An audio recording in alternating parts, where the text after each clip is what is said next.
Keep your hands and head inside the vehicle at all times. Buckle your seatbelts, check your mirrors, sit on back and relax. It's lights out and away we go for the Tall and Short of It podcast.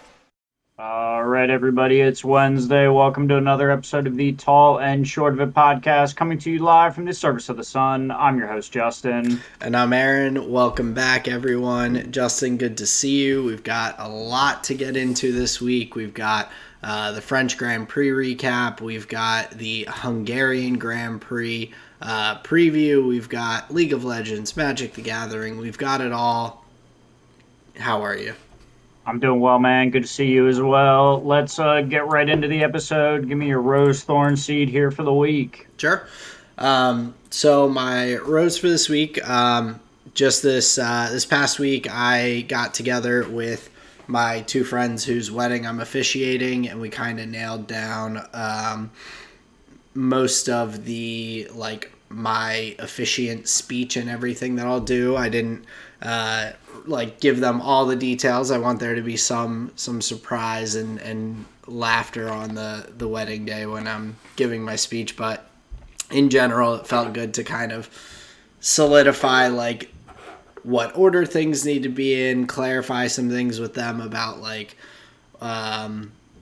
just different things throughout the speech, like who's gonna be doing readings and different things for myself that I'll want to kind of have on my notes and all. So that was a solid rose this week. I feel pretty ready and excited. What? So nobody died, right? This is for a wedding. What do you mean, speeches, readings? Is this common practice for weddings? Well, when did it become about the friends and not the people getting married? No, it is. So it's I'm the one who's officiating the wedding and all, so I have to I'm gonna have to welcome everyone to the wedding. I've got certain different things that I have to say and do as the officiant for it to legally be a legal marriage in Pennsylvania and whatnot. So there's different parts of it, and then the general wedding deal is kind of you do a welcome. There's you kind of the officiant will briefly talk about marriage and the people that are getting married and things like that, and things about them. There's isn't it all friends and family at a wedding? Why do you need the book report for the the couple? I mean, it's not I'm not going to be going through and on this day That'd be so funny. Like a literal just recap of their lives, just point for point. Yeah, no, it's going to be pretty short. It's only I'll probably only be talking total for about 5 minutes. Okay. But just in general, there's things the bride's uncle is going to sing a song. The groom's aunt and godmother is going to he's going to sing while everyone's coming in for the procession and all. Is he a singer? Yeah, I'm assuming so. Yeah. Oh man, this sounds crazy, my man. No, this is I've catered enough weddings and then now been to a number recently that this is all seems pretty standard what we're doing and all, but there's a lot of those things too that a lot of weddings have that I was I don't know if this is a thing, the whole ceremony of asking the father who gives this woman away to be married or whatever. They're nah, we don't want that. I'm okay, that's why I asked, because it's just a weird they want to keep it short. They want to keep it succinct and all, but still be smooth and everything. So there's just things that for myself I want to make sure that I am not doing anything that or saying anything that would they didn't want to be a part of their like ceremony or anything like that. Like non-religious ceremony, so no like Bibles or anything and whatnot. Okay, that's a very different approach. Gotcha. So, okay, yeah, I understand a little bit better. And just like knowing the order of things, like when different people like the uncle is gonna sing like this song while everyone's like coming in, but then the groom's aunt is gonna do a reading. A lot of times there's readings that are like a poem or something like that. And so like figuring out where that's going to be in my speech, like when things are gonna happen, so that I can like smoothly like know what's going on and everything, just to Sure. get That's the what hosting process of. is. Yeah, Yeah, for so sure. I'm the MC, the master of Dude, ceremony. that's brutal, man. And that's brutal, honestly, but it sounds like you've been to enough weddings. It sounds like, you've ingratiated yourself into the cult that I imagine you're going to do a pretty great job. And honestly, if I was having a party, I would want you hosting it. I appreciate that. Now I'm Yeah. excited. It's gonna be I'm honored that they asked me to do it Yeah, and that's sick. officiate and everything. Um, I'm not planning to put out an ad online for people to hire me for officiating ceremonies, but it'll be a cool one. So Yeah, that's pretty neat. And that was just your rose, so sorry to derail you. no, all good. My thorn, I'm just feeling a little under the weather. I'm hoping it's not getting the illness again, the illness that shall not be named. I just today started feeling pretty like sinus congesty and like just similar to how I felt before I got sick last time. I took a test, it came back negative, so for now I'm just being cautious, but don't feel quite 100%, which is a bummer. Um, Especially leading into my seed. Colleen and I our 1 year anniversary is this weekend. Damn. So this weekend we're planning to go do some kayaking, like get a nice dinner and everything. Just relaxing kind of day or weekend together and all. So hopefully I don't get sick and end up ruining the plans, but looking forward to that nonetheless. And that Wow. is my rose, thorn, and seed. That's very cool. I hope you don't tip the kayak, but other than that, sounds like a great weekend. Definitely looking forward to it. But how's your week been? What have you got going on? Man, I've got some spicy stuff for you here, actually. So I'm gonna start with my thorn because it informs the other two. So long story short, I had to get a new set of tires on Friday. But because I'm a I like to keep my shekels. I don't want to give my shekels to anybody else. I want to keep them. I only did two tires, which is not recommended, but in a short span of time, I'll go get the other two. But what I did not realize is only having those two tires on is going to make your sensor on your car say like, whoa, whoa, whoa, I think something's wrong here with whatever you got going on the tires. So I get new tires. My plan for Saturday, I'm gonna go. Well, my plan for Sunday, I'm gonna go to this game store. I'll touch on that later, but it's like 30 minutes away. But I was like, dude, I'm about to have new tires. It'll be fine. Confidence. That's cool. Let's go. So I'm driving 10 minutes down the road on Sunday. I got my new tires, and the tire light comes on, and I'm like freaking out now. I'm like, oh no, did they not fix my tire? Blah blah blah. Did I get another flat in some way? Whatever. And so that's on. I'm like, okay. I don't feel anything wrong though. So I was like, That honestly, yeah, I'm I just gonna keep going. that's I had my tire like come on like about a week ago, and same kind of thing. I was on the highway. There was nowhere close. I knew the area around. I'm like, there's not even a gas station if I get off the highway right now. And then all of a sudden, like every little bump in the road or every little funky thing that like is perfectly normal with your car seems like you're like, oh my god, was that something? Is my car like leaning a little like to one side? Is it maybe too flat? Am I gonna tear up this tire? Yeah. 100%. And then not long after, I hear a lady, and like I'm at a stoplight, look at my river. I see a lady like literally getting out of her car, and she's like, "Hey, your tire's bulging. Your tire's bulging." I'm like, "What the fuck?" So I literally just pull off, and I'm looking at my tires, and my hubcap was like sticking off a little bit. So I just like pushed it back on and was looking at my tire. I was like, these things look fucking fine. The sensor, this lady, I'm like, what is happening? But they felt solid, secure. They were filled. They were not losing air. So I was like, dude, fuck this. So I just drove. I kept on going. I was like, I know my car better than its own sensor.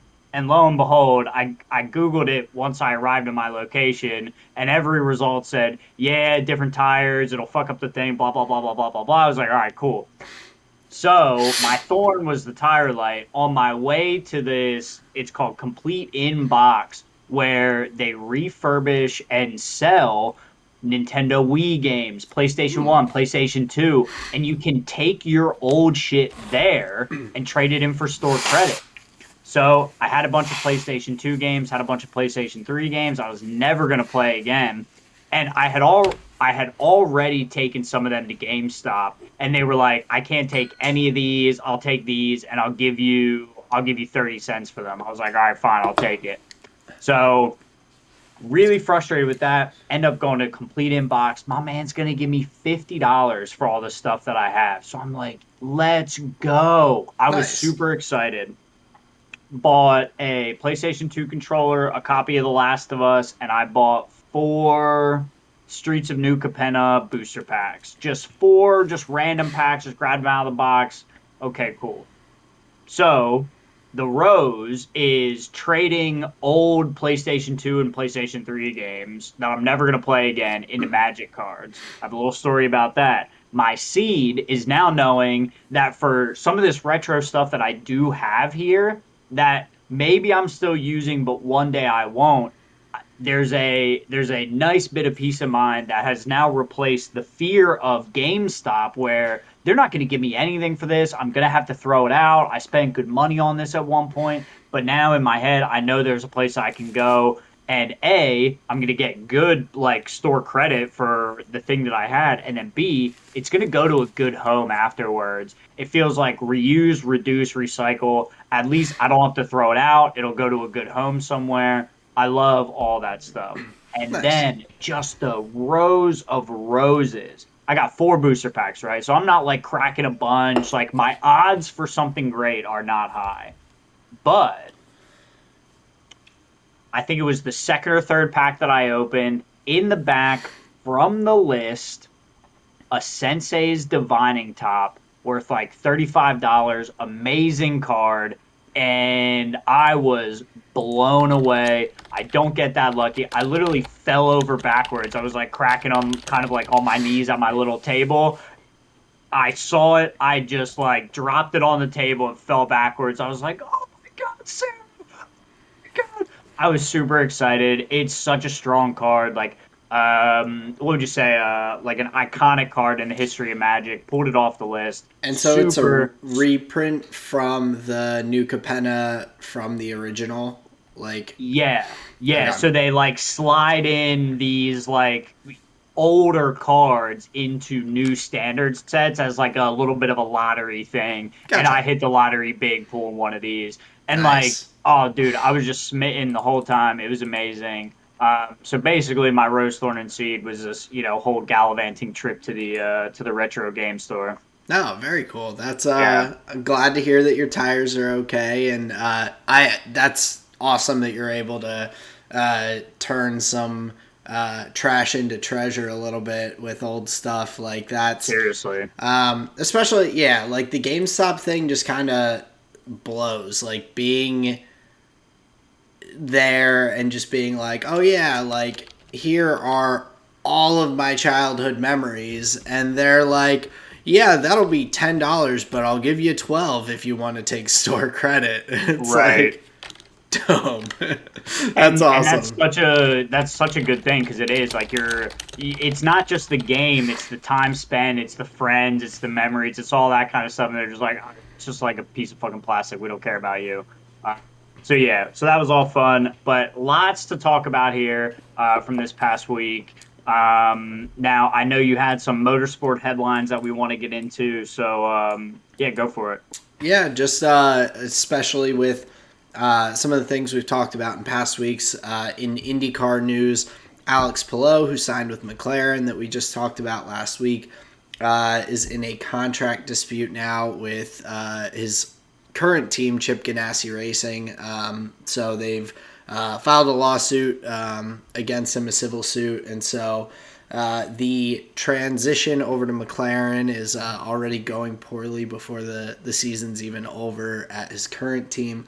Then we had Joseph Newgarden, who was released from the hospital. He won the first race in Iowa this past weekend in IndyCar, his fourth win of the season, then crashed in the second race in Iowa and ended up collapsing in his motorhome later on after the race. So released from the hospital, but not too sure if he will be able to race this coming weekend in Indianapolis. One of our other former F1 drivers, Danny Kvyat, is going to be racing in NASCAR coming up this weekend. And then we have Porsche, since I don't own one, that's reported to have bought 50% of Red Bull Racing's team. So a lot of just news and different things going on around the world of motorsport and everything.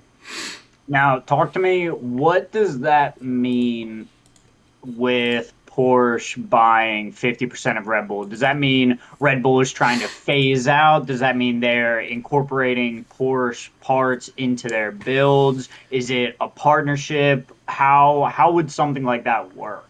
So I think the idea would be similar to like Aston Martin or like Renault or something like that, where it would be like Red Bull Porsche Racing or something like that, where Porsche would take over primarily the engine manufacturing and all.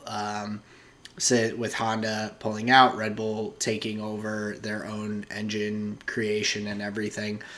So I guess the first thing it would mean is that Porsche would come in and like join as like a partner in terms of their engine construction and helping with that and all.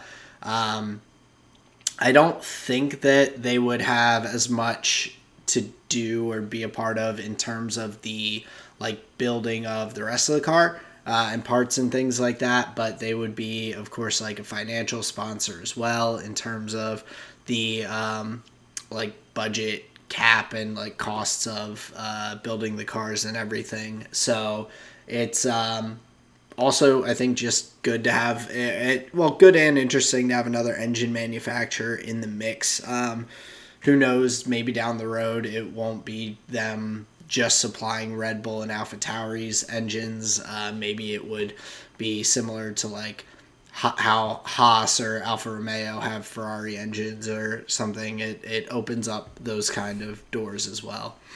Yeah, for sure. Gotcha. Yeah, I'm curious what the performance would be like compared to some of the other packages. But yeah, that's pretty exciting to have some new constructors in, and not constructors, but I guess like partnership organizations, you would say. Yeah, engine partners, partner like just racing partners. So it's definitely an interesting piece of news, because I know that Porsche and Audi both were looking at coming into F1, and so Porsche coming in with Red Bull, it kind of just opens the door for more possibilities with teams and everything, especially I think with Andretti Motorsports still being kind of in the wings of potentially having a team in F1 and everything in a couple years. There's with 11 teams, it's one more team that's going to need engine supplier and everything potentially. So changes or could change a few other things as well. Yeah, and pretty exciting, I would imagine, if teams were looking to change their engine partner. I don't know. I don't know any. It doesn't ring any bells that a team is in that scenario, but we have a little bit of time until something like that comes down the line. But yeah, overall, just pretty exciting, pretty cool. Yeah, and I mean it also I would have to look at like how long teams contracts are with their engine suppliers. Like Red Mm, Bull left Renault to go with Honda a few years back, and then with Honda pulling out, like there are going to be like different opportunities there. Maybe not immediately, but potentially down the road. sure. So, but now that those just kind of headlines and different things are out of the way, we did have the French Grand Prix this past weekend at the Paul Ricard circuit.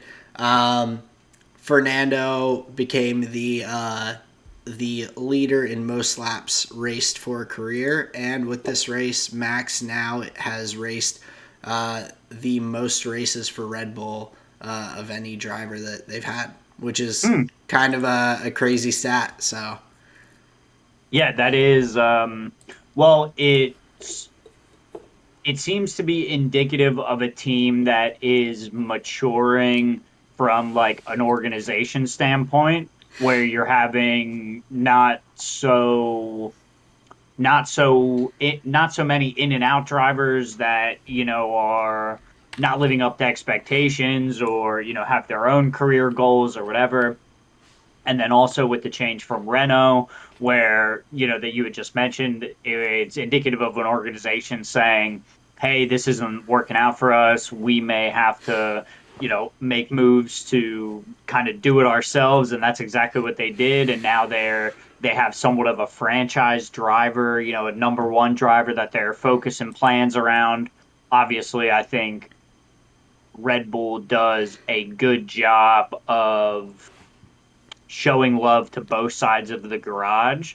But yeah, overall, it's I think it's fun to see Red Bull evolve and bring the kinds of lasting stuff that is that makes Formula One so storied. yeah, well, and things like that, or like other drivers who have had very long like periods with different teams, whether it's Seb with Ferrari or his time with Red Bull, Max with Red Bull now, Lewis with Mercedes.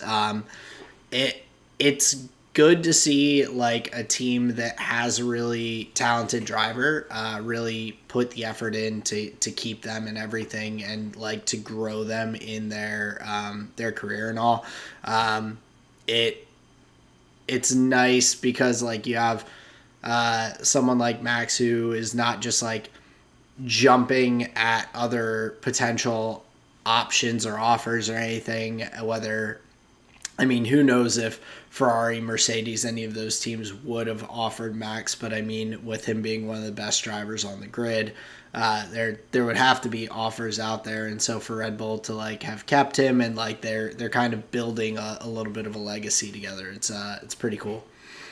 Yeah, big time. And there's a sense in which if Red Bull wasn't providing a race winning car, yeah, he may have looked at other teams. But even if so, yeah, I imagine like contract questions like that are so tough. Like if Red Bull was not winning races, that doesn't necessarily mean the team that was looking at him would be the one to win races, like Right. Daniel Ricciardo, where he's Mm-hmm. like, oh, McLaren all the way, and he's just middle of the road, sometimes like way underperforming that vehicle. So yeah, maybe a little bit of loyalty and trust from both sides, saying like, hey, we might not be the top of the top right now. Give us a couple years though. Give us, this and that. And now that they have some time in, they have some rapport. I mean, they're like doing great things together. Yeah, and I mean it showed when he like signed a new contract with them, deciding that they're going to make their own engines and not get them from anywhere else, with Honda pulling out and all and taking over that whole engine process. He really like stuck it through, and it's worked out really well for them both. I mean, I'm sure there's some like contract things that if like Red Bull started really sucking, he could probably like pull out. But it seems like they're both committed to moving forward together and all, and trying to win championships. So it's exciting. We leading into the Grand Prix, we had the announcements of Carlos Sainz, of course, after his engine explosion, taking on new engine, new parts, and whatnot, and ending up with grid penalties. So starting down at the back of the grid. But I want you to kind of talk through Ferrari's like planning and strategy with qualifying, because a lot of times we've seen teams just kind of be like that guy's starting at the back of the grid anyway, let's just leave him, like he doesn't need to race in qualifying. But Ferrari had Carlos out there, going all the way into Q3. Yeah, and me and Sarah were talking about this, and her angle was like, is that unfair? Does that feel like cheating? Is that like, isn't that just a gray area? And we were talking about it. It's like, yeah, it does feel like a little bit bad where you have basically two drivers looking out for the success of one. Like, rarely do you see that on the grid. And her angle was kind of like, that's really weird. We haven't seen that before. So yeah, there's some interesting elements there, but the bottom line is that because Carlos Sainz was going to be taking these engine penalties, they just figured, all right, well, look, let's just get him into Q3 with Charles and then use him as just a tow bot. Just send him out ahead of Leclerc, keep them, within that window. They get to I forget what section of the track it was. Maybe it was I think the turn's called La Bosse, where It's and like a I'm not even flat sure. out. Yeah, it's I think that's how it's pronounced, but it's a flat out like turn. Gotcha. Yeah, and just like a section where Leclerc could get the slipstream leading up, Sainz gets out of the way, and Leclerc gets the nice little toe around the lap, and putting him significantly out of range of attack from the Red Bull. I think Max was pretty far back, maybe like 3 to 4 tenths or so. 3 tenths, yeah. So the pace that Carlos was giving him was like pretty significant. And we haven't seen teams utilize a strategy like this in recent memory, or if they have, I didn't know enough about the sport to know what was going on. But on this, it was like, oh, whoa, that's like a really heads up strategy. And it was clear that, Ferrari was going into that Saturday with a game plan saying, like, yes, one of our drivers is sacked, but that doesn't mean we're going to, like, basically take chances on anything else. They use that sacked driver to say, we're guaranteeing ourselves pole. Yeah, but it is interesting in a way, like just because you also are there is some risk involved. It's not completely risk free. There is the potential for Carlos, while he's trying to get into Q3 and trying to make it there, to be the tow bot for Charles, that he could crash, he could have someone run into him, he could have like any sort of like other issue that ends up putting him in an even worse spot for the race, and all, like whether that's his car needing to be repaired or anything else. So it's kind of calculated risk, I guess, to do that. I thought it was really interesting too, because we haven't seen it.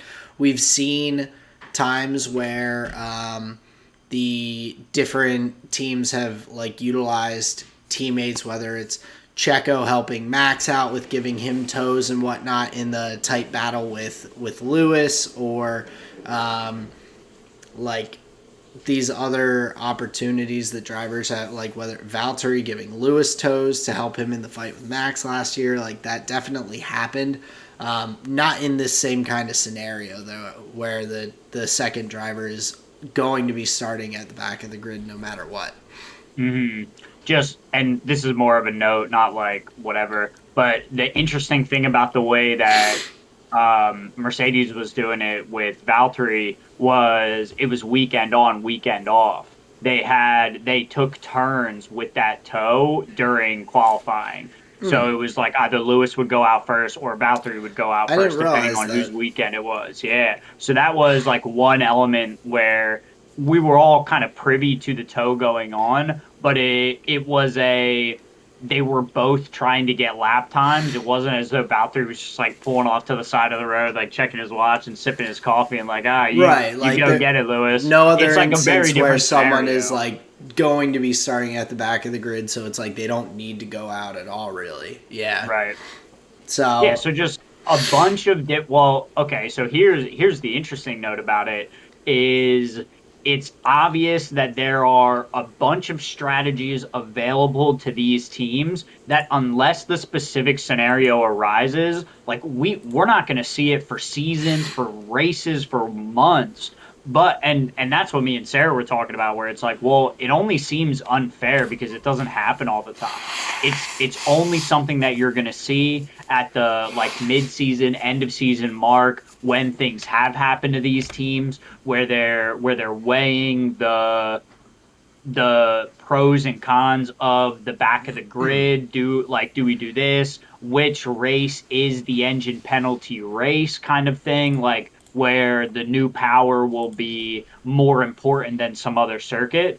A play like this from a top team shows that there are so many more audibles to call for these like tire strategies and race strategies and whatever than a common race weekend shows. And I find that to be fascinating. yeah, and I think it's really interesting, and I was impressed by it when it came to Ferrari there. I thought it was a really smart strategy. They were trying to do what they could to get a leg up. They've won the last two races prior to this, kind of trying to inch their way back into the title fights and everything. But then we end up with some kind of weird strategy calls from them again this week. It's Ferrari's a very bizarre team, and we'll get to that a little later on. But getting into the race and everything, we had Lando with a really awesome starting position up in P5. He split the Mercedes. Fernando Alonso continuing to put himself in a good spot, and from the get-go, we get a pretty clean getaway from Max and Charles, kind of just zipping out ahead of everyone else and quickly building that little lead. But Checo, just right from the start, just got caught off, and Lewis got quickly past him there out of the gates.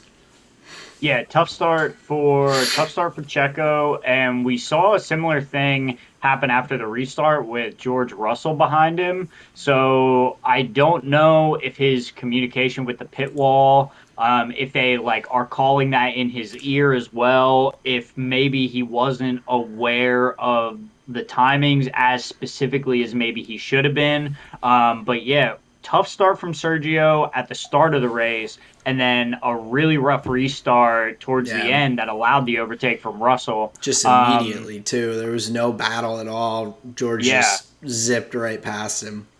So even though a decent result from Sergio at the end of the race, I feel like he really left a lot on the circuit. Yeah, it was a tough weekend for him. I don't think he really he was never really in contention for pole position in qualifying. Slow start off the grid with Lewis getting past, and like you said, he made it sound in his interview like there was some sort of miscommunication in terms of when the virtual safety car was ending and all. So I can't say for sure where the mistake was or where the break in the line of communication happened there, but nonetheless, he ended up just in a bad spot. He had a couple of decent battles throughout the race. He battled with George earlier on, and had the incident. And I did want to mention that as well. The incident where George hit him in the side, they deemed it a racing incident. Like, I was surprised that George didn't end up with a penalty there. Like, he sent it into that chicane. Like, even looking at it without him hitting Checo, like, he would have been hard pressed to make it through that chicane normally with the speed he was coming in at. Like, he was clearly not slowed down enough to, like, take the corners the way that you typically would see. And then he would have made the first corner of that chicane, but he would have been way wide on the other. Right, exactly. Like, he wouldn't have made it, like, through the way that you're supposed to. And I was... Right. That just caught me off guard, especially because we saw Ocon hit Yuki earlier in the race, get a 5-second penalty there. I was surprised, and of course I am doing better at taking the team radios with a grain of salt, but of course George is like, he turned into me, and I'm like, bro, you sent it into him. Like, that was not close. So yeah, I think that's the most frustrating element, and this is what you were trying to highlight last time, where it's like, even when they should know they are wrong, they're still blaming the other guy as though there's something to be gained there. And then for him to just continue to be on the radio enough for Toto to come on and be like, shut the fuck up, my guy. Like, twice. You don't hear Toto come on during the race. Right. He's like a gargoyle in the back of that garage. So yeah, for him to pipe up after George is like complaining about it, clearly there's something going on there. And yeah, that was a tough move. But obviously, George was on the podium and Checo wasn't. So no, I mean, he all fair game with him passing later on in the race. It was a nice move. He was prepared and got a good jump, and so power to him. However, the only reason he does make it onto the podium there, of course, is Charles and another unforced error from him, or maybe not another, but unforced retirement in terms of... I think you can say that. Well, I definitely an unforced error here. I don't know if I could say another, because the other ones were all like engine issues pretty much and whatnot. So, okay. But crashes out, third time that he has not finished and ended up DNFing while he's leading a race. Just brutal for Ferrari. Like, he owned it completely, which I respected big time, that he was like, I'm making too many mistakes to be in this championship fight.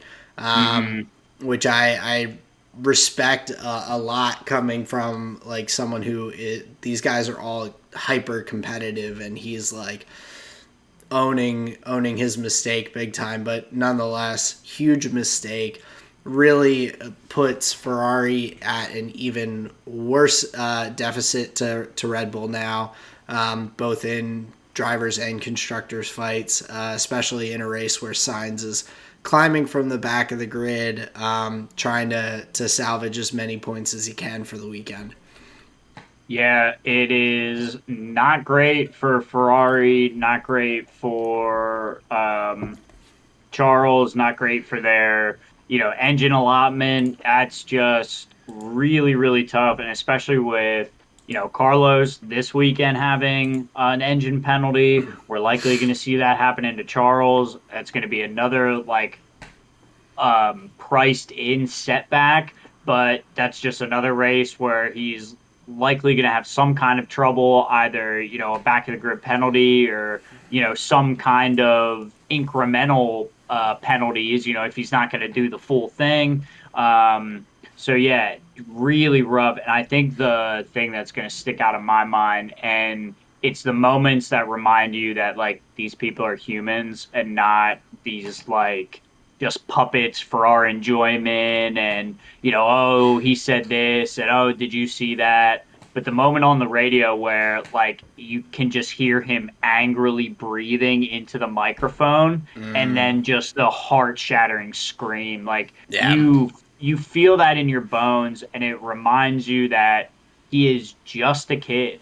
He is just a kid in an impossible situation. And like you said, I mean, shout out to him for owning it and just not making it anybody's fault other than his. Like you have to respect that. I think that's the stuff of role models. That's the stuff of kids like that could be the moment where a kid realizes like, oh, okay, no, like you are supposed to just say, no, that was my fault.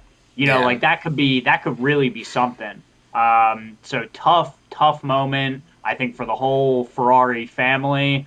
But the silver lining of the whole thing is thank God Carlos had a new fucking engine because Yeah. he was able to just breeze past everybody and at least get up into fifth for some good points, even with some crazy communication. Box, don't box. Do you want to stay out? What kind of tires do you want? Do you want a steak or pasta for dinner? And he's like, don't talk to me now. I'm racing. Yeah, I Dude. mean that was insane. I mean, he has first off gets the his team sets him out of the pits, and he gets the 5-second penalty for an unsafe release going out into, I believe it was the Williams path. I forget which car. Either way, coming out of the pits, almost slams right into someone. So unsafe release penalty. The team comes over the radio. They're like 5 second stop and go penalty, which means which would mean he has to immediately pit, take the 5 seconds, and then go back out. And he's like, no, he's like, that's a 5 second penalty. Not so his team's not even telling him the right penalty. If he had just listened to them and come into the pits and everything and taken the penalty immediately, like he just loses out big time there. So good on him for knowing that situation and all. But then, later on in the race, he gets past George. He's in this battle with Checo for third. And, like, while he's battling Checo, the team's like, oh, yeah, come into the pits. And he's like, I am, like, our noses are right next to each other right now. Like, what are you guys doing? Terrible, terrible calls and distraction. Like, I mean, if someone just started yelling in my ears while I'm in the middle of something that, like, I'm that intensely focused, I'm probably just crashing. Like, so he manages to get past that, and then they immediately pit him anyway, when if they had left him out, he could have most likely built a 5 second gap between him and Checo. I mean, of course, with Zhou Guan Yu's retirement and the safety car, maybe not in like due to that. But in a normal circumstance, the speed he was going at with the tires he had and everything, he probably could have built a 5 second gap between him and Checo and George, and then just been P3. And it's like, Yeah. So Ferrari, he ends up P5 with their pit strategy, pit calls and everything. And I just, like I said, great strategy in qualifying. They did the teamwork thing. And then just another confusing race from the Ferrari pit wall. They don't, the pit wall doesn't know what kind of penalty Carlos has. They're calling for it. Like, are they even watching the onboards? Are they not seeing that, like, what's going on when they're calling over the radio to him? Like, it blows my mind. Unfortunately, I imagine having one of your drivers like crashing out is not something that you can easily just ignore. There's probably a lot of stuff going on the radio that is effectively just chatter for like a portion of your team. So I can see how that may have been like clogging the comms a little bit. But yeah, overall, really tough position to be in for the driver, really tough position to be in for the pit wall. Because obviously, you just look like fucking clueless. We're never going to know what the real reason for some kind of breakdown like that is. But, we're just like, oh, fucking stupid Ferrari. Yeah. But there likely could have been something, something serious going on, some kind of problem, whatever. But yeah, it just comes across as looking like sloppy tire strategy, especially when it's just like, Max is just sailing off into the sunset. We haven't even Mm-hmm. seen him all day. The camera Yeah. hasn't touched him. So yeah, on a race that was Ferraris to win. Like it was clear Carlos had the pace to be P2, P3. Like he could have been any position on the podium he wanted. Charles, same thing. And you have to wonder, like, is this guy just pushing too much? Like he just spun out, hits the wall. Like that is Mm-hmm. you're just going a little too fast. You're right there on the Yeah. limit. And obviously that's what you want your drivers to be. But yeah, man, just overall, oof. Yeah, really just bad day for Ferrari. I mean, I feel like you can probably just take that soundbite and use it a number of times this season from me just saying bad day for Ferrari. Like they really have had some tough moments, and so especially with having a race coming up this weekend at the Hungarian Grand Prix, that's a short amount of time to kind of get your head straight and try and figure some different stuff out. Of course, we did have a really great day, on the other hand, from Mercedes and the boys. First time with George and Lewis both up on the podium. Red Bull, Mercedes, Mercedes. It's just like good old times. We're back in 2021, and so Lewis with another podium, a P2. George getting up there as well with, like we said, some really nice jumps after the safety car to get past Checo and all, and a pretty good drive other than a little bit of contact here and there. But overall, like a nice drive. He had really good pace, and the Mercedes team looked really good this weekend. Yeah, and just like a clean race, really nothing to mention. Obviously, just did everything clean, controlled to the point. Lewis just sails home to a P2, George P3 right behind him. Obviously, I think George had the like tougher day. He had to fight for more overtakes, fight for more Mm. positioning. But I mean, Lewis just got it done right at the start. His clutch control is insane. Like the way that he uses his hand like above the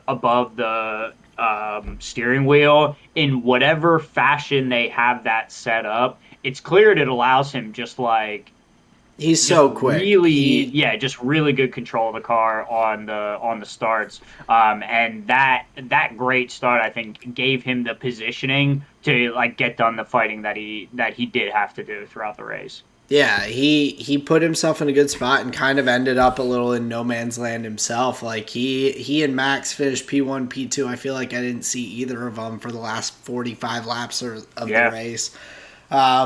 So just like another day in the office for the two of them, pretty much. But McLaren, two guys in the points. We saw Lando have a pretty solid race, finish P7. Daniel was a little disappointed with his P9, but a couple of good points for the team there. Like still having such a close battle with Alpine. They're only 4 points separated in the constructors standings right now. So being just behind both of their counterparts, that kind of ends Hmm. up being the difference there in the standings. But I did enjoy very much seeing Esteban Ocon up there in the points for the French Grand Prix home race. Like Hmm. nice for him to put a good race up there. And then for the last point, I thought Seb was going to snatch it away from Stroll right at the end there. Coming around that last corner to snag that last point for the Aston Martin team. Well, and it wasn't just when they focused on it at the end of the race. Like Seb was working on Oh yeah. that position for laps ahead of that, where there were a couple overtakes behind Lance, and then getting up to Lance was a big effort. So yeah, for them to get that like final lap 10 and 11, Seb hunting on his tail, yeah, pretty exciting for the two Aston Martins. Lance coming out the better of it, obviously, for that last point. But yeah, Seb is he drives the races that he's in quite well. Even if he's not racing for the front points, he is, I think, doing well in the scenarios that he's in at his position on the track. Yeah, with the car that he has and everything, I think that he put in a pretty good performance. It definitely, no offense to Lance, I just like Seb better. I would have loved to see him get that pass on his teammate Sure. right at the end and get the point. Hmm. Either way, I getting a agree. point for the Aston Martins is a good day for them. The way the season's been going thus far, so. Still down in P9 in the constructors, but yeah, that was kind of the last little bit of excitement of the race. I don't know if you have too much other notes or points you wanted to hit on for this week. Yeah, just from a more technical standpoint, I was tuning into the some of the tech bits and bobbles due to the expected heats coming into the race over the course of the weekend. I believe there were record highs, not just for the French Grand Prix, but I think just for Grand Prix in general in Formula One. I think some of the track temperatures, some of the ambient air temperatures peaked in a lot of different ways. So that was a big problem for the teams. And there was like two reliability, or not reliability, but two like big changes that I think teams had a better idea of what to do with the increased temperatures that were going to be going through their car. So one, Ferrari, they changed elements of their like rear brake structure, or some elements of their side pod to better direct airflow to hit tighter to the gearbox. So you have a bunch of important bits all back there, so with the higher track temperatures and ambient air temperatures, they want to get those bits cooled better. So you see Ferrari change up their back end to get those bits temperatures way down during the race. So that was what Ferrari did, which I thought was interesting. Ended up helping one of their cars. Obviously, they didn't blow up one of their engines this time, so that went well. And then AlphaTauri ran one of the most radical setups, which I thought was very cool. It didn't really work out for them as far as results, but as far as engine cooling, I think it worked really well. They introduced a bunch of slats down the spine of the vehicle and then also on the side. They opened them up to the widest spec as well. So there was just going to be a whole mess of airflow going through those important parts that would not normally be there.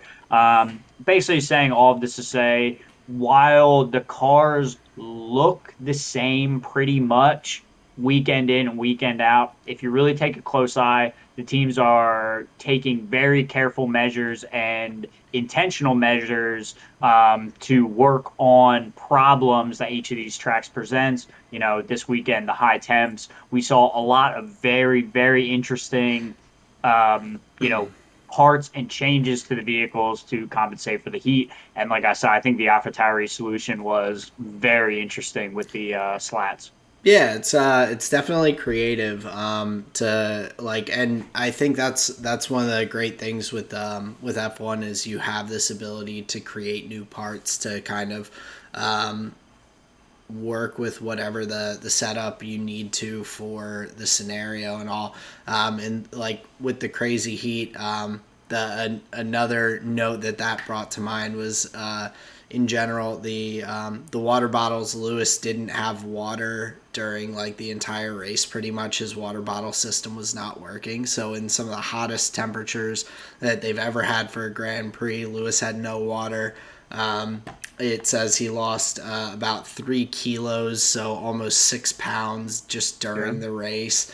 Carlos Sainz opted out of having a water bottle to save weight on the car, which I think is fucking nutty.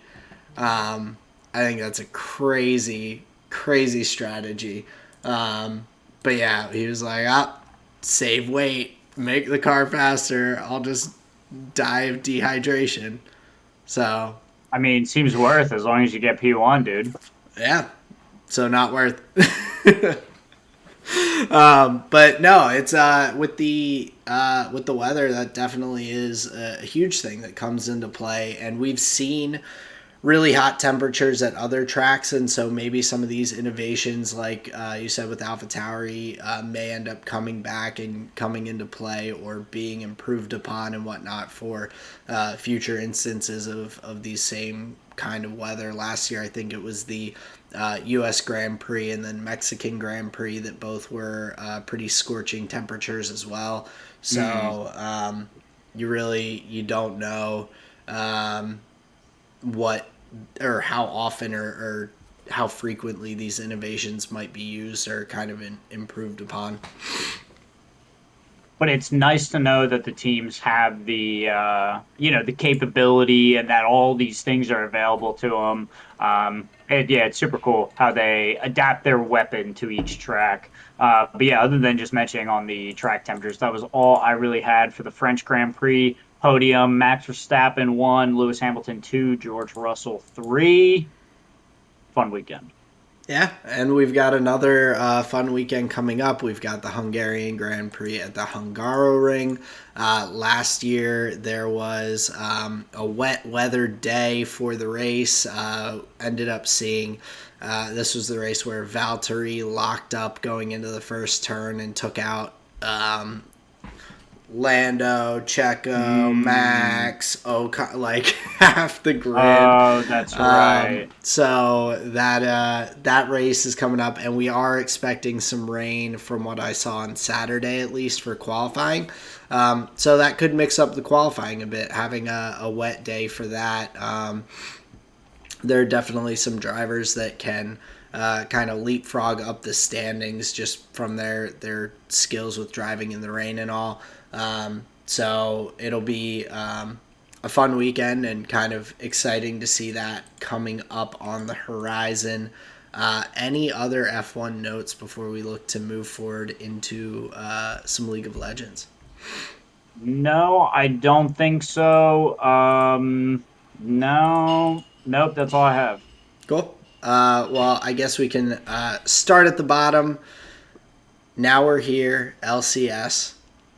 So we had the 100 Thieves TSM matchup as our first matchup that we watched, and then we watched CLG Golden Guardians as well. Going into 100 Thieves and TSM, we've got Soul in the top lane still as Huni's replacement, so getting a little bit more time starting. The Poppy pick coming in, that has definitely like rose in priority throughout the LCS as we've seen it kind of rise in that jungle popularity through the other regions as well.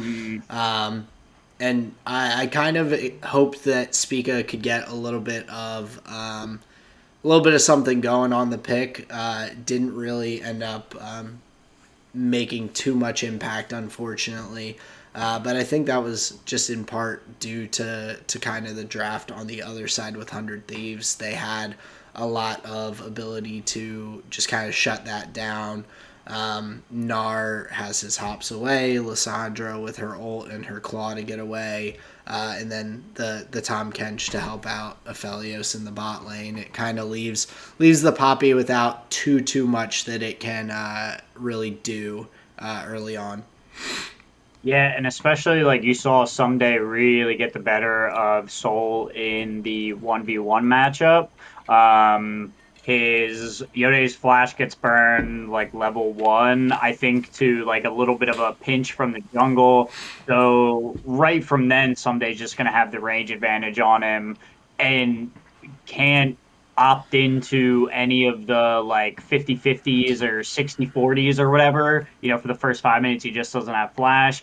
And then, come, 5 minutes, 30 seconds, fucking closer's up there, like basically right on flash timer. So right when he has it, he just loses it again. So I think there were some intentional steps taken to put that Yone on the back foot from the beginning, which then left Spica in this like no man's land of, he's not going to be able to help the top side now. You just have to scuttle it. The Abadage was about the only place that they really had like tempo. We saw Abadage get ganked once, have to claw out, burn the flash another time. Still not able to really get anything done in that scenario. So yeah, I think Spica just kind of got like body blocked a little bit from having options.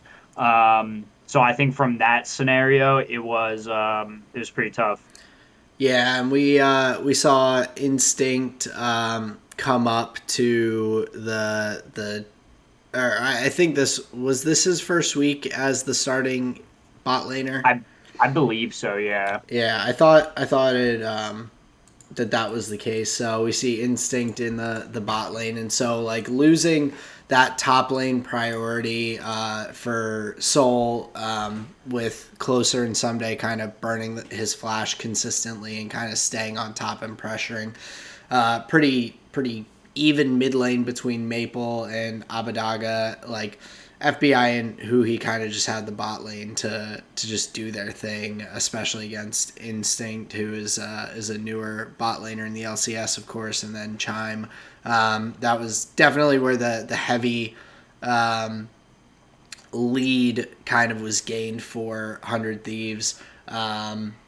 They really just didn't take too much time with this one. It was a pretty smooth and clean game from them overall.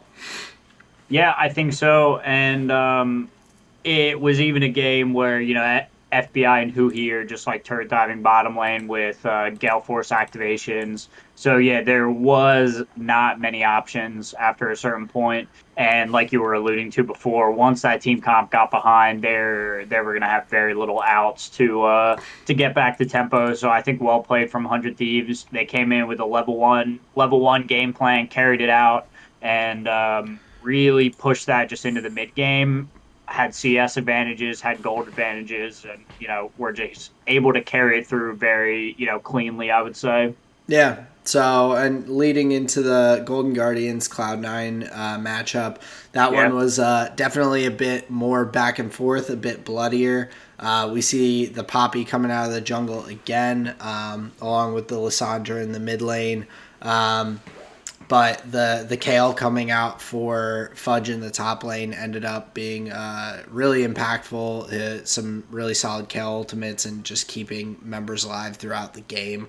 I still like that pick in different scenarios, and in a scenario where you're up against a Sejuani top lane, I really like that pick as a whole for Cloud9 and their comp in general too.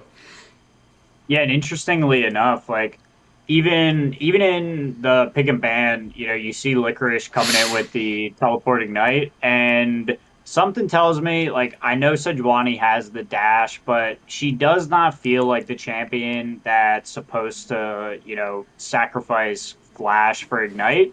And then obviously he gets fucking first blood on him with a solo kill or whatever. So it's like, oh, okay, fine. But I do have to say, once that kind of advantage teetered off. Kale gets 2 items, 3 items, starts hitting some power spikes. Eventually, like the Sejuani was just a liability. Like when she went forward, she just couldn't get out anymore, and the scales tipped into the favor of Fudge and Cloud9 significantly in a position where I thought they had developed, or they being Golden Guardians, I thought they had developed enough of a lead from the top side that Kale was going to be a non-factor. But game goes long enough. Jensen on the Talia has some great team fights. I don't know where some of that damage was coming from. But yeah, he just had all the time in the world to throw out all of his abilities in these fights. So yeah, very, very interesting game in general. But just starting with that Sejuani pick, impactful, but ended up, not being the best. Yeah, no, I definitely have not been that impressed with the Sejuani top lane. I get why teams are picking it to some extent because it does have a lot of crowd control. It has some extra mobility, tankiness, and whatnot. And in a game like this, where I think the biggest issue though becomes having that tank in the top lane because you've got that, the Poppy. The Lyssandra's not like, she does damage, but she's not like bursting people out. She's more of a supportive mid laner. So you're really relying fully on the Twitch Lulu down in the bot lane to carry the team through. And 6A played a solid game. He and Ole did look pretty good. But when that is your only consistent damage, we saw a couple of times in fights where the Twitch just got blown up very quickly, and then it just heavily went into the favor of Cloud9. Jensen with the Weaver's Wall ultimate multiple times, just putting himself in a great position, stopping the escape from different Golden Guardians members, with having him to cut people off, the Nautilus to lock people down, Blabber going in on the Zinzao. Overall, I did really like their team comp. I think that they could have played a bit more cleanly, especially around objectives early game. And like you said, in the top lane, not getting behind like they did right off the bat. But overall, not a bad game from C9. No, not at all. Yeah, I do want to highlight Jensen's Weaver's Walls. They were key, aggressive, offensive ultimates that I think every single time had an impactful, you don't get to go here now, and it like totally changed the complexion of the team fight.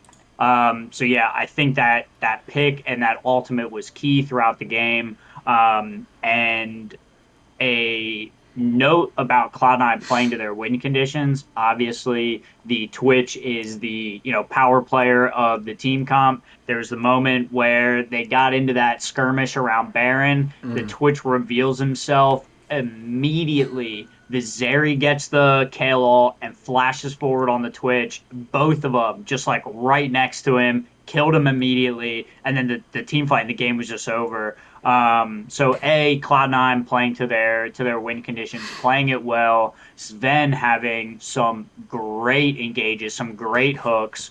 That was Golden Guardians' game to lose for sure. The way the early game went, and then not being able to close it up, in a useful amount of time. Yeah, definitely wasn't able to snowball the lead to really close out the game and everything.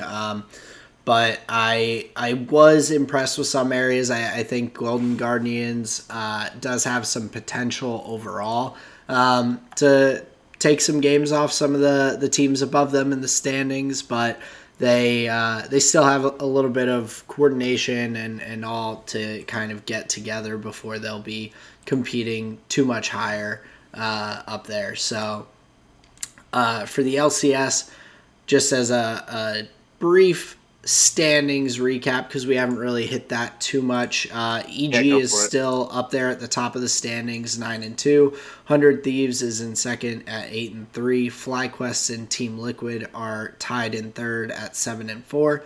C9 and CLG are taking up the last two playoff spots, both at 6-5, tied there, and then the rest of the order goes down. So still a pretty tight fight at the top of the table in the LCS. EG definitely has a nice leg up on the other teams for that bye and everything for the playoffs. but we've still got a couple weeks here to go. I believe 3 weeks left in the split for LCS before we get there to playoffs. Yeah, and then obviously this being the summer split, we are ramping up towards Worlds. So these standings and results obviously are going to matter more than anything that came before it. Recency bias in effect. Yeah, But yeah, we're like you said, just coming up on playoffs quick. Looking forward to it. Now, do you yeah. want to start with LPL or LCK here? Let's start with LCK. I feel like that's generally the order we go in, and so we had Live Sandbox and Generation Gamers or Gen G. Yeah, so this is a matchup that we haven't really taken a look at Live Sandbox, and not for any other reason than we just hadn't got here yet. We have Dub in the top lane, Croco in the jungle, Closer in the mid lane, Prince on AD carry, and Kyle. I heard the casters say a million different names for this guy. But yeah, so that's Liv Sandbox. Prince, standout player, Closer, standout player. I think both of them had some, highlight reel worthy plays. But yeah, we're starting with this series. What do you think, Aaron? Well, I was impressed with the how competitive the matches were.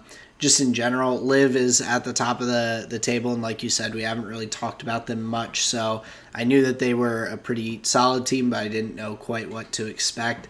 And in game one, they put a really solid performance out there. Prince, like you said, Prince and Closer were both looking really good. Closer, even in the loss, ends 4-0-10 on the Ari pick. He looked really good getting opportunities to dash in and out of team fights and try and be as impactful as he could. It really was very back and forth throughout the game, though. It kind of just got to that break point time wise with death timers and everything. But Genji didn't really allow it to ever slip out of grasp. Peanut was definitely using that poppy well across the map. Really getting Dorn ahead, and those fights in the late game, Jinx being able to have a Gnar and a Poppy to look to kind of lock people down to be able to hit from the outside and put out damage was huge. Yeah, I think a lot of strength there from the Poppy. Now, the one matchup I'm going to talk about was the Chovy and Closer matchup in the mid lane. They focused on their like early game trades pretty like significantly with the viewer the you know what I'm talking about. Yeah. And the CS lead was like right there in the early game. Closer and Chovy were pretty even with each other, and like nothing was really like happening in the game either. I think Chovy just got a lot of free time maybe in the lane, but that lead just ballooned in like from 6 to 11 minutes. He increases gold lead from like a 3 CS average to I think it was like a 15 to 20 CS average, where Closer was just not in the lane, not getting CS, meaning experience is dropping off, gold is dropping off significantly. By the end of the game, Chovy obviously picked up a bunch of kills as well. Chovy ended up with like 2K, like 1.9K more than Closer in a game where Closer was 4-0-10. Like he was active, he was participating, he was farming even, Yeah. but the intensity at which Chovy was able to grow his lead once the game like really picked up was just an interesting element that I kept in mind like for the rest of the game, because his aggressive pushes onto the likes of Aphelios and even some on the Tom Kench, they were chunking. But but even with Chovy having CS advantages, experience advantages, roaming advantages, like priority, he can get out of the lane more. The thing that blew my mind was the top. This is what I wrote down on my sheet. Tell me what you think about this term. Top lane experience saturation. If you There was a certain point in the game where Doran was level 17 and the supports were level, I think, 12, 80 carries level 14. That is insane to me that the experience has gotten so wonky and weird that each role is at like a different point in the game at Yeah. all times. Well, it's definitely interesting, and it also, I think, exacerbates itself a little bit. It like normally there is the solo laners, of course, they're getting solo experience. They're going to typically Right. have like higher level than the bot lane or the jungle potentially, but Even two levels up on the counterpart though, like it felt like that's Doran was just like and he was pushing all over the map too. Like yeah. he was everywhere. He had at the end of the game almost 70 CS advantage on his counterpart. He really was like kind of left for a bit to just kind of do his own thing and stay in lanes and just move around the map and all, which definitely lends itself to picking up that more experience. I think the matchup and the way that they just kind of had him like just go and split push by himself a decent bit plays into that. But yeah, I mean the support, the bot laner, especially the support, like will be roaming so much in the current meta and everything, going to mid, moving around objectives, like heading towards the Rift Herald all over the map, that they really do fall behind. But it was a I guess more significant gap than we would normally see with that.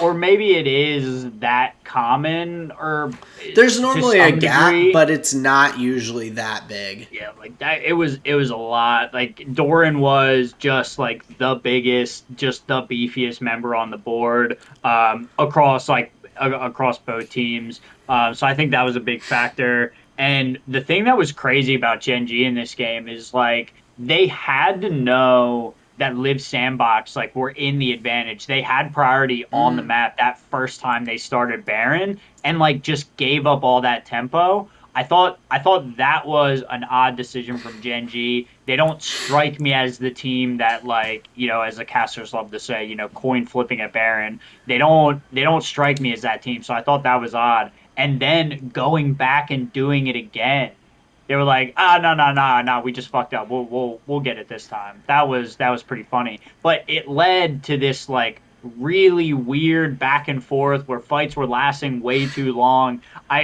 It was one of those games where I was like, is this over yet? Like Gen G should have been able to close this out. Yeah, it took way like longer than it should have, and the fights were really like prolonged with just like people staying low health on the outside of fights and then just slowly kind of getting run down at the end.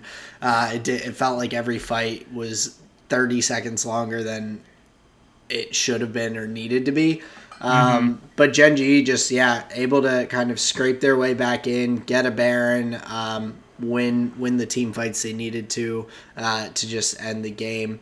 But we see them go into game two, and it was pretty tightly contested for at least the early game there as well. Yeah, the questionable thing, and I don't know about like this isn't I'll just say it like this. This isn't my idea, but the casters brought up the point about the Victor, how it's like a little bit too low damage, a little bit too low mobility for what's going on now. And that like call out really came to fruition in the game where it felt like closer on the Victor was just a little bit behind the play, not offering enough damage. He wasn't enough of a threat. Like there was that one fight where Ruler ate every single proc of Victor's ultimate in a team fight and he just didn't He care. was just He just running kept through shooting. the river Yeah, there around Dragon. Yeah. right. He just didn't care, and I just don't know if those are the champions that you want to be picking. I know Victor very recently had a healthy position in the meta. It Whatever they've done to the numbers and the patches, it just does not seem like that and especially when you're up against the Rise, he's just gonna have way more mobility. Like Victor, the whole game was just like, "Hey, wait for me." Yeah, because Victor's biggest thing is being able to shove lanes and get lane priority and everything. And Rise is like the shoving lane master. Like there's no way once he gets to a certain point that you're going to be able to outpush him.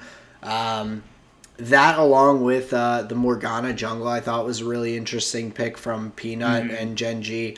I thought he played that super well, was able to really set a lot of his team up well with the Dark Bindings coming out, along with the Black Shield to kind of protect from the Poppy primarily and her damage and all.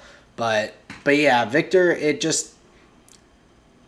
doesn't seem like it quite has the same place in the meta that it did, and especially in a position where you have a jungle Poppy that's not putting out a ton of damage. Your top lane Gangplank does get kind of behind in the game. He doesn't even get to his Infinity Edge in the game. He ends up going with the Collector instead as kind of a cheaper buy and everything. So you don't just overall across the board have the damage, and then when you have Ruler on the other side who's just like stacking kills, he gets his 2000th career LCK kill, and then he's like, let's keep running it up. Yeah, then some. Yeah, so I mean, like you said, he has the Bloodthirster. He's able to just sit there through an entire Victor ult, like throwing rockets out, getting kills, and just chasing people down again and again with getting excited. It was a much more decisive game once Genji kind of had the lead. They were able to close it out pretty well. I think the funniest thing about the Morgana in the jungle was it's very similar to, and there were a couple moments of it, especially early with the Gangplank, where just the threat of the bind is worth so much more than the cast of the bind, where you just watch the player just like break their own ankles trying to like, predict the sidestep, and then you're just next to them and then they're dead. Like that to me is one of the funniest things, where they're like trying to predict the hook and then you get punched in the air first anyway. It's like, well, that defeats the purpose. So like really heads up play from Peanut on this, used to be common champion. But yeah, overall, and from a draft perspective as well, knowing they're bringing out the Jinx, getting double protection with the Tom Kench, and then Morgana on top of that, just really strong. And the 15-2 ruler, it's like, oh yeah, that makes sense. He was never going to be touched. Yeah. So Genji just hanging on with the 2-0 sweep, hanging on to their status as one of the top teams in the LCK. They're up there in second at 11-1 now, just behind T1 with a 12-1 record. A couple steps up now on both Damwon and Live Sandbox. It's they looked really good. I've been impressed. They definitely had some falters here and there, but they were up against a good team that was able to take advantage and had some solid players on the Live Sandbox side. So it was I enjoyed watching it, even though it does end in a 2-0. I thought it was a little closer than that speaks, but a good matchup overall. Yeah, definitely a good series. I particularly enjoy watching Chovy play, not because he's good, but because he's so fucking serious in the chair. It's hilarious. He just feels like the kind of guy that he just doesn't give a shit about anything else other than winning, and that's like, what it's all about, in my opinion. Well, yeah, I mean, it's like Faker. Faker's like, I don't need a girlfriend. Faker smiles though. That's true. Yeah. Yeah, Chovy, well, that's because Faker's. It's because Faker's on the top, like, or has been there at least. Chovy sure. Has not. So you think Chovy smiles if he starts winning more? If he wins Worlds, Chovy smiles. You heard it here first, folks. But before we get to that, we're going to have some LPL matches to cover. This week we did Victory 5 versus JD Gaming, another organization and team that we haven't really covered. Obviously, we've talked about V5 a good bit, especially with their playoff run last. That was that last split, or was that their Worlds run up last year? For Victory 5. that was last split going. Gotcha. Going towards MSI, I believe. That's right. But yeah, we haven't talked too much about JD Gaming, but what I can tell you is they are a fan of the Vi pick, which if you guys remember from just last week or the week before, we were talking about how, like, man, I do not know about Vi in this meta, and there they go. There they go, just making us eat socks. Yeah, I mean it worked. It wasn't like That's not why they won. no, but It's just a good little segue. it's still not what I expected, and I don't think that it's like I don't think it's bad, but I don't think it's a phenomenal pick still either. I mean, you have the Zinzao and the Trundle banned out. I guess you can kind of be a counter to the Poppy. I don't even know if it's counter to the Poppy. I don't think it is. Because the To be Poppy honest, can just I think it was comfort for Kanavi. If I was understanding the cast, it really had nothing to do with anything else other than just a pick for Kanavi. he just likes to play Vi. That's how I understood it. But yeah, you're right. I don't see it as being like a linchpin to these comps. I don't get it. Yeah, and I think the other kind of weird pick in the first game was the Swain. I wasn't really impressed with it. I didn't think that it was the best pick into the Ari either. Ari has so much more mobility and all, and you do get some tankiness with the Swain, but I don't know, a Lissandra or something else, Oriana. I mean, LeBlanc, I think, would have done better.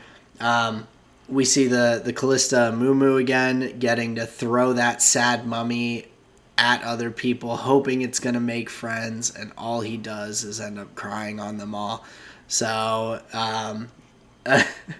a good, I think otherwise good draft from V5, but I think very short range for one, which makes it tough. You've definitely get outranged by the Ari as well as the Aphelios. But they just really couldn't seem to quite get a foothold in the game. They aren't able, or they get one dragon. They really weren't able to put much pressure around the map, though, in that first game.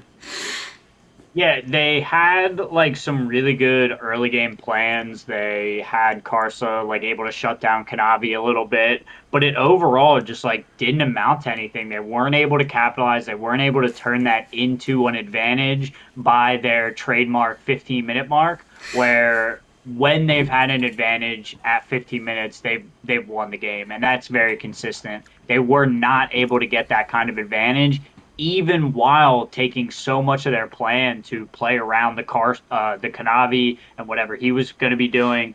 So yeah, the plan just like did not work. And then what was so unfortunate was the power, the team fighting power that was going to be the Callista and the Amumu just got out pressured by the double range with Aphelios and Renata in the lane. They even took some like really rough 2v2s that just led them to just like relegated to kind of just like farming under turret, not being able to get good roam timers. So even in a game that they were like taking advantage, the JDG members were just able to like just kind of like pivot and shift and just not give up too much, which was kind of interesting.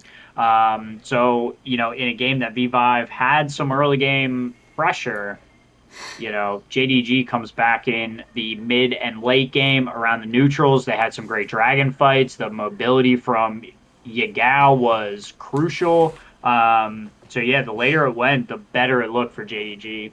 Yeah, but much more back and forth in game 2 still.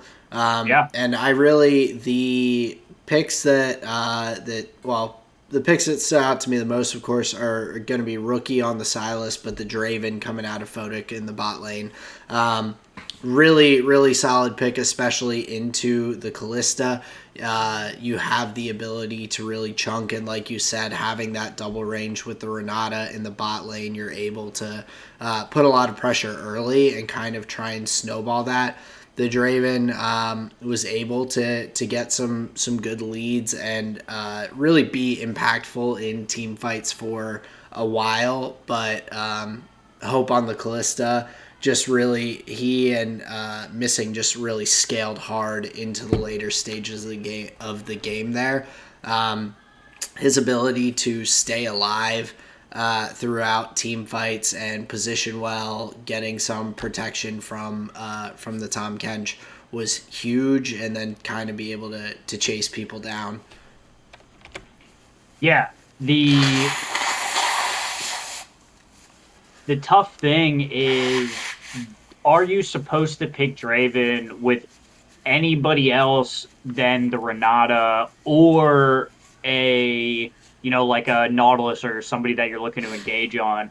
But the Renata just looks so good with the Draven. You have disruption of your own, you have the attack speed, I'll just say you have the auto attack steroid for Draven, which just scales so disgustingly well with him, especially when it's a large steroid in the early game. We know Draven excels at early game pressure and taking those trades. You pair that up with a Renata, and it just looks even better. So yeah, FoTW and PP got really able to take advantage of that in the early game. From a draft perspective, the one thing that I liked that didn't end up working well was JD Gaming wants to first pick the Gnar, or not first pick it, but when they had advantage, pick it. Mm-hmm. And then the Victory 5 answers with the Silas. That's a great ultimate to get with the Silas. I think it was a heads up answer as a way to get some options in the team fight where they were looking for the aggressive offensive top laner in the gangplank. So just some interesting stuff there going on in the pick and ban. JD Gaming sticking with the Vi again. In the jungle, Karsa, Lee Sin, not able to get too much going there. But I think the real fun stuff came towards the end of the game with some of the big team fights.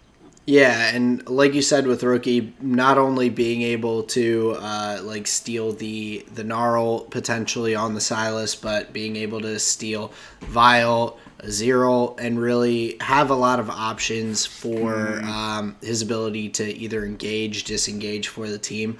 He kind of became that main form of engage. You end up with some Renata ults with him coming in and trying to Gnar ult while everyone is hitting each other with the hostile takeover.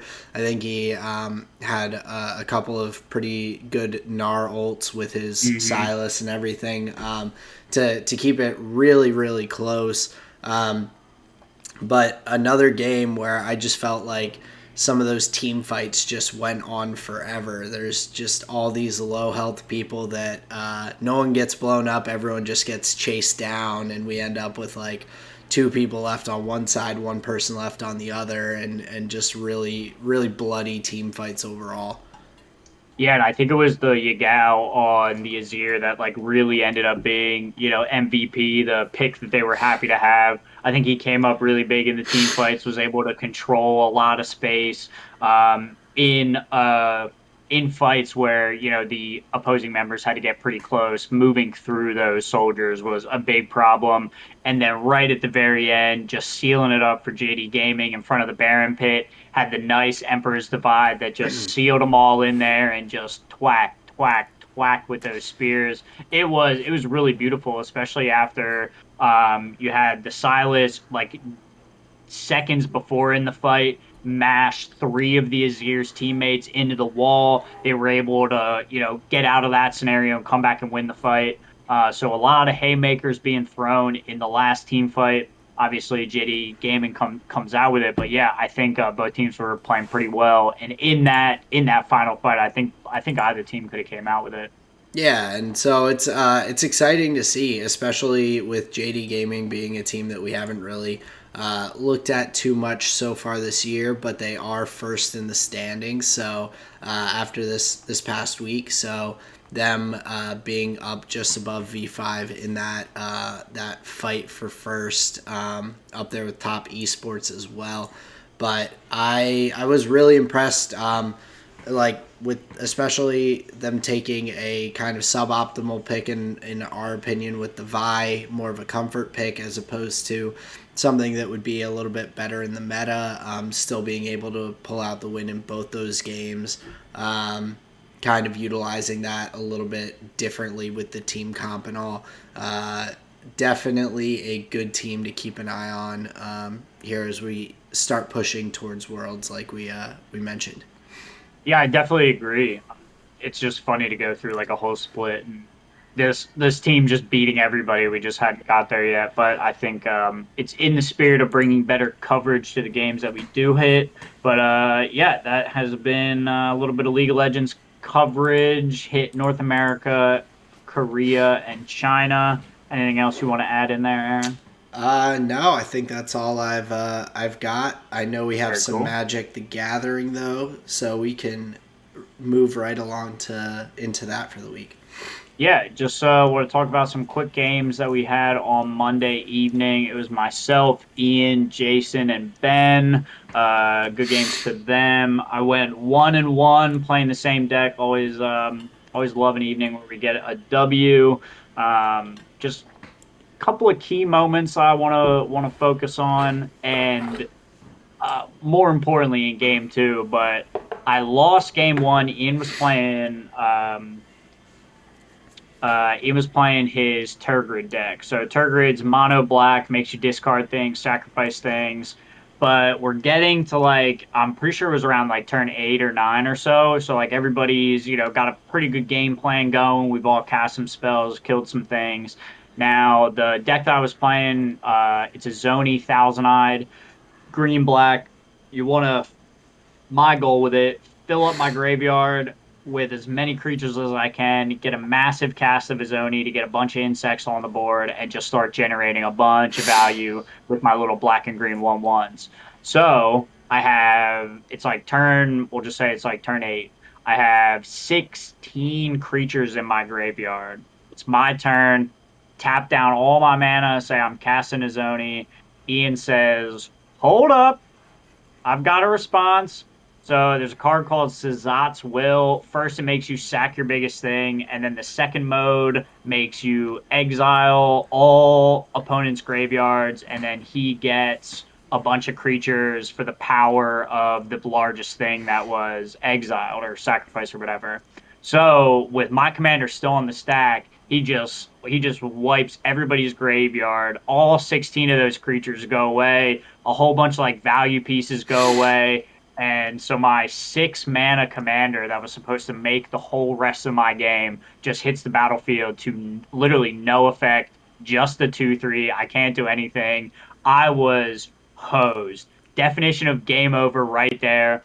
I had some things to do afterwards, but I was never gonna have 16 creatures in my graveyard again in that game. That's So me and brutal. Ian were just like howling back and forth about how just like I'm out of here, I'm done. Like that, it hosed me 100%. He goes on to end up win that game. So GG's to him on that one. Like, and those are the moments that we play Commander for, honestly, where it's just laugh out loud. Just that fucks me so hard. It's Yeah. like hilarious. So that was game one, fun stuff. Game two, though, similar thing. My graveyard's fucking massive. I've got a stack with creatures, but my game plan I don't think matters as much in this game. It was I clued in to what Ian had going on, and it was very evident to me that he had made some tough choices early in the game. That he was forced to discard a couple of cards, or he had to discard a bunch of cards to hand size. He he placed like win conditions and things that he would need later in the game, he discarded in favor of like having more things to do now in the hopes that he'd be able to shuffle his graveyard back into his library with a twister effect. He had a twister effect on board. So it was just going to be for him, though. So he was playing mono blue. He was just trying to like draw a bunch of cards, like counter our stuff, and just like play the long game. But at what seemed to be a pretty key moment, I destroyed that twister artifact that was just going to wheel and draw him 7 new cards, not anybody else. So I destroyed that, and you could tell he was like, put him in some really rough water because his win condition was in his graveyard. The only chance he had of getting that back is if it was back in his library. He could tutor for it or draw it again. He was drawing like 50 cards a turn. Like he had a pretty big engine going on. So he was like, oh, it's fine.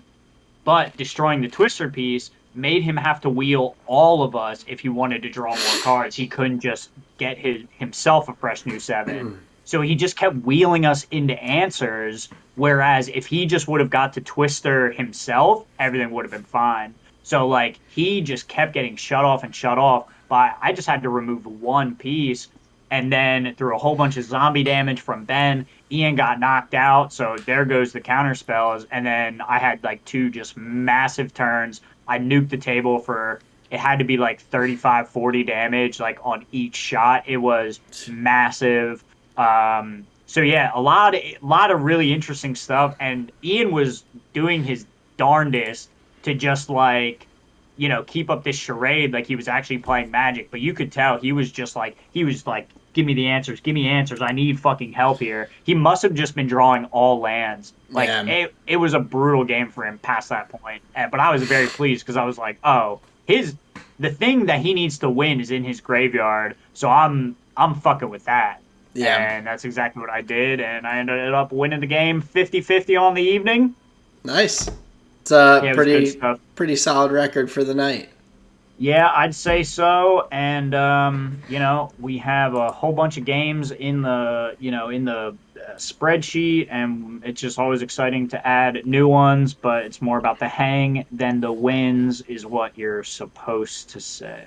Of course. What you're supposed to say. That's what you're supposed to say. But my friend, I want to hear about your flavor of the week, and we can get these people out of here. Cool. So for my food this week, I made brunch for a few friends on Sunday. It was a nice little morning hang. I made some French toast, eggs, bacon, turkey bacon, and all. We had some mimosas and Bloody Marys, and so just good food. Nice time hanging with some friends and all. For my music this week, I've still been listening to a lot more kind of like chiller vibes and whatnot, some different stuff than what I had been listening to earlier in the summer. And so I've come across a lot of songs by the Kooks that I've really liked. I know I mentioned them with Jackson Brown the other week, but yeah, each time they come on into my Spotify like shuffle and everything, I seem to find another song that I like. So I've been vibing with them a lot lately. And for movie, Colleen and I last week we watched a movie on Netflix called The River Runner, about these guys who are kayakers and all. We enjoy the kind of, I guess they're biopics about like people's lives, especially when it comes to like those outdoorsy things, mountain climbing, kayaking, whatnot. So that was pretty cool. It was an interesting story about the main person that they were talking about was trying to kayak all 4 of these rivers that come like from, I guess it's a mountain in the Himalayas, and it has like 4 distinct big like rivers that come off in each direction from it. That's cool. So it was kind of a lifelong expedition to accomplish this feat that is not done by very many folks, and very dangerous rivers and whatnot as well. So it was a good watch. We enjoyed it, but that is my flavor of the week. Very cool, very cool.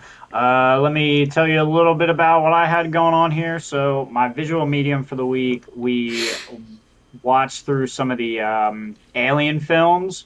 And so it was Alien, Aliens, and then the coup de grace we watched, Covenant. I'm not sure if there was like a pre-title or whatever, but it was supposed to be the bridge between Prometheus and Alien, the Ridley Scott sci-fi little universe.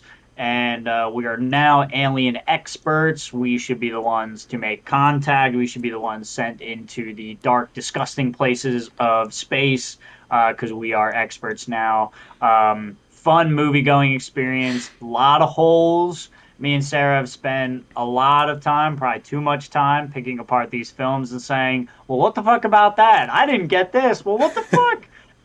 So many questions, but overall, it's just like a fun sci-fi thing. Yeah. Ridley Scott did a pretty good job. So that's my visual medium here for the week.